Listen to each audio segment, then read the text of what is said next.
السلام عليكم. وعليكم السلام ورحمة الله وبركاته. شيخنا نحن إخوانكم في رواندا. نعم. ما حكم ما حكم من يسرع في الآذان ولا يطمئن؟ ها؟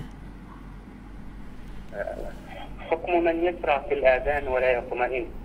يسرع في الأذان ولا يطمئن، أذانه صحيح ولكنه خالف الترسل في الأذان، فالترسل هو السنة نعم. والحدر في الإقامة، لكن الأذان صحيح.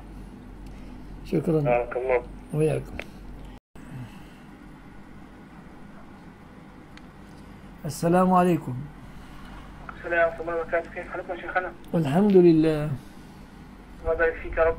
وفيك يا رب، الله يكرمك. حضرتك يا شيخ عندي سؤال. هو في ورد في السنة إنه صلاة ركعتين دخول البيت أو خروج أو الخروج من البيت؟ لم يثبت ذلك، أنك تصلي كلما دخلت البيت ركعتين وكلما خرجت تصلي ركعتين، لم يصح. طيب شيخ عندي سؤال ثاني، معلش آخر سؤال. نعم. شيخ يعني ايه الآية اللي هي إن الذين يبايعونك إنما يبايعون الله يد الله فوق أيديهم؟ أنت الأشعري اللي اتصلت من 3 أيام، مش هتتوب عن أشعرياتك؟ أنا بقول لك إنه في مش هتتوب عن أشعرياتك يعني؟ كل يوم تتصل تشوش على المسلمين.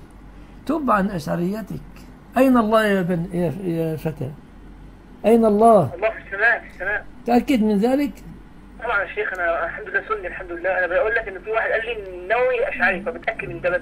جزاك الله خير. طيب الحمد لله، إذا تسامحنا لأننا ظننا بك ظنا آخر. لا يا شيخ الحمد لله، أنا بفسر معنا الآية بس، مش الله يبارك فيك. يعني تواصل معي على الخط الخاص إن شاء الله، نتفاهم مع بعض، نتحلل من ظلمك بس.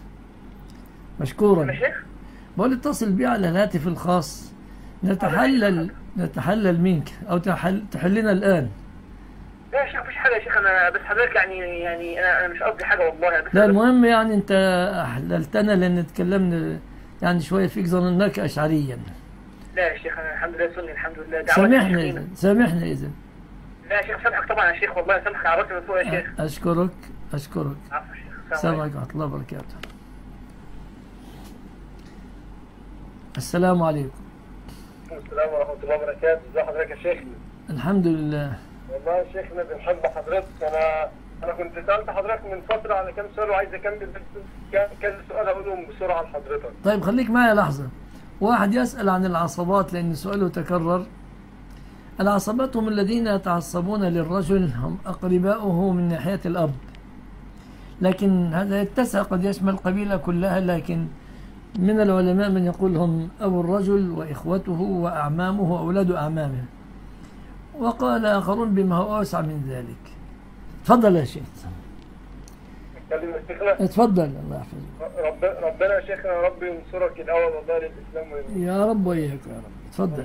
بقول لحضرتك السؤال الأول بالنسبة للوضوء، لما نيجي نمسح راسنا دلوقتي أنا بسرح شعري لورا، وأوقات مثلا بكون في الجامعة بره ولا حاجة، لما أجي أمس شعري للوضوء فبرجع إيدي لحد مثلا قفايا وما أرجعش تاني زي ما الرسول صلى الله عليه وسلم كان بيعمل. ده ينقض الوضوء؟ لا ما ينقص. يعني الرسول كان يقبل ويدبر كده.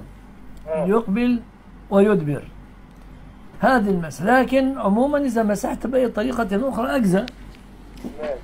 السؤال الثاني بالنسبة الأذكار اللي بتبقى بعد الصلاة، لو أنا صليت السنة وبعدين قلت الأذكار ده غلط ولا صح عادي؟ لا هو عادي، لكن الأفضل بعد الصلاة، بعد الفريضة. شكرا.